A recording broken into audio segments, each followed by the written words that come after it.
tous, bienvenue dans cette nouvelle vidéo de Slifi Connexion. Donc sur cette chaîne, on parle du Sénégal, de liberté, d'investissement, de finances et d'immobilier. Donc petite vidéo courte où je voulais vous toucher un mot sur pourquoi investir au Sénégal. Donc voilà, j'ai un peu le sourire parce qu'il n'y a pas longtemps, j'ai posé cette question sur les réseaux, sur des groupes Facebook et on m'a répondu pour se faire arnaquer, pour perdre son argent, pour tel et tel. Je comprends ces réactions.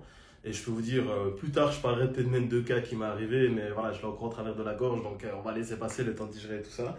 Mais il y a des réalités, et j'allais dire, je vais quand même faire une vidéo positive pour vous expliquer ce qu'il y a moyen de faire et tout ça ici. Mais je vais dire, il faut aussi parler des réalités. Donc en deux parties, on va parler. Je vais commencer par le négatif, comme ça on finit par une touche positive. Donc oui, c'est compliqué d'investir. Celui qui vous dit que c'est facile, de toute façon partout, il ment. Qu'est-ce qui peut être un frein à investir ici au Sénégal?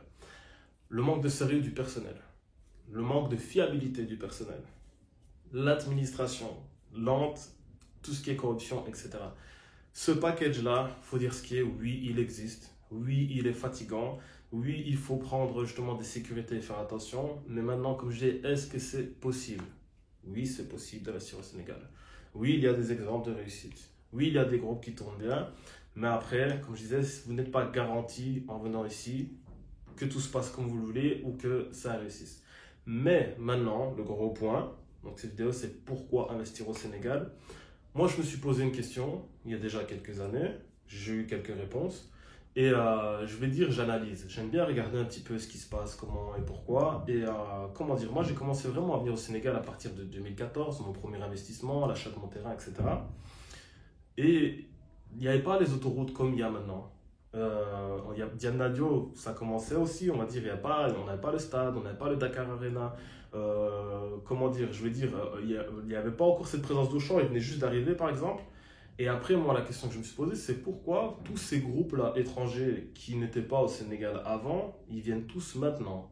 Et ils viennent s'installer. On a eu Auchan, il y a eu KFC, les groupes téléphoniques comme Orange et SFR n'étaient pas présents non plus à l'époque.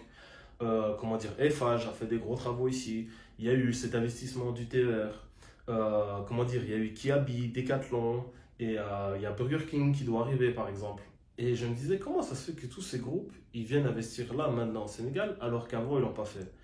Et je me pose la question, si des gros groupes, des grosses multinationales comme ça, là j'ai Riu Hôtel qui me vient en tête par exemple, c'est une grosse chaîne, c'est pas un petit hôtel quoi.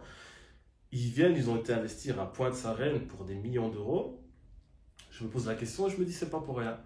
Après, j'analyse par exemple des zones comme Saline-Irnéral. Ben moi, des membres de ma famille, ils ont acheté par exemple là-bas à l'époque leur terrain. Et leur terrain, ils l'ont acheté à l'ordre de 3 000 euros. Aujourd'hui, il y a des terrains là-bas, on les vend 40, 50, 60 000 euros. Un terrain, pas sans construction. Et comment dire, j'ai vu des images, etc., que des personnes m'ont partagé et j'aimais bien justement voir un peu l'évolution de Dakar. Mais pareil, les Almadies, il y a encore allez, 40, 50 ans, c'était vide là-bas. Alors qu'aujourd'hui, là-bas, on peut vous parler en millions d'euros pour un terrain vide, normal. Alors qu'avant, par exemple, ici, vous pouviez même avoir un terrain qui vous était donné par la mairie. Et j'allais dire, c'est fou quand même cette évolution. Et quand je vois comment tout ce développement il commence à se tirer jusque justement en Pointe-Sarène, cette zone-là, Econ City, même s'il n'y a plus trop d'espoir que ce projet se fasse. Mais comme je disais, il y a le projet Sapco, Pointe-Sarène, et comment dire, il y a Diamniadio et ce Dakar qui fait que tout ça est en train comment dire, de se développer. Moi, je me dis justement, là, au moins, le minimum, ce qu'il faut faire, c'est investir dans l'achat, par exemple, d'un terrain, parce que d'ici 5 ans, entre 5 et 10 ans, pour moi, je suis certain que les terrains dans cette zone, ils seront inaccessibles. Ce sera comme à Dakar. Quand je dis inaccessible, j'exagère, mais je veux dire là, avec un budget pas trop conséquent, vous pouvez avoir un terrain. Mais c'est certain que, voilà, déjà des gens qui se plaignent de cette augmentation et on aime bien frapper sur les agents, alors que souvent, c'est pas nous qui fixons les prix, c'est les propriétaires. Quand on a nos zones, on suit la tendance, ce qui se passe, mais il y a beaucoup de choses, c'est en délégation. Et nous, on fait que vous proposer un produit qu'on a reçu. Donc, comme un commercial, entre guillemets. Mais je voulais vous dire quoi? Comme ce qui s'est passé à Dakar, les terrains ils ont flambé. Il y a des grosses augmentations de prix là, mais croyez-moi, c'est une certitude ça. Les terrains ici, ils vont faire que monter et ils vont peut-être même exploser parce que des fois il y a des zones où ça fait x2, x3 sur l'espace d'une année. Donc si vous avez investi achat-revente, je l'ai dit dans une précédente vidéo, c'est bien pour vous. Mais quand vous voulez acheter ou vous hésitez à acheter, je vous donne un exemple concret. J'ai un client, Moussa, il a venir acheter justement un Kering. Bon, c'est reporté pour des raisons autres. Je n'ai pas envie d'aborder dans la vidéo voilà cet aspect-là et que ce qui se passe ici, par exemple, dans la zone de Sindia. Les initiés comprendront. Mais bref, je voulais dire quoi lui, il était, je ne vais pas dire qu'il avait les larmes aux yeux, mais il était un petit peu. Il l'avait là, quoi. J'ai pas les mots pour le trouver. Mais il me disait, son frère, justement, il a acheté un Gaparou, son terrain à 2,5 millions en 2012. Là, lui voulait acheter un terrain, idéalement un Gaparou, en dessous de 12 millions de francs CFA. Donc son frère a acheté pour 3 000 euros. Et là, ici, on lui propose à un peu moins de 20 000 euros le même terrain. Il est énervé parce qu'il a fait son calcul. Il dit, tu te rends compte, si j'avais acheté 4 terrains à cette époque-là, donc pour 10 000 euros, il me dit, aujourd'hui, je vendais un seul terrain et j'étais déjà en bénéfice. J'avais rentabilisé mon investissement et il me restait 3 terrains. Donc, où j'aurais fait une énorme plus-value, ou alors voilà, j'aurais déjà rentabilisé ce que j'avais acheté et je pouvais encore même laisser monter.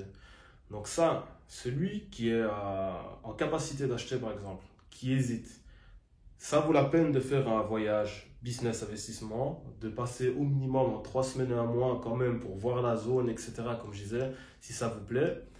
Parce que si c'est pour un investissement, comme je disais encore, c'est pas grave que la zone elle vous plaise à vous. Si c'est un investissement vraiment achat-revente, ce qui doit vous intéresser, c'est la plus-value, ce que vous allez en faire. Mais si c'est un investissement pour vous à construire, etc., c'est autre chose.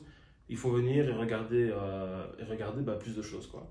Donc comme je disais, ça, je vais en terminer là-dessus. Pourquoi investir au Sénégal? C'est parce que plus vous allez attendre, par exemple, dans l'immobilier, et plus ça va être cher pour vous. Et voire, je ne vais pas dire impossible, mais après, en fonds propres, par exemple, ce sera quasi impossible. Il faudra à chaque fois passer par des banques, etc.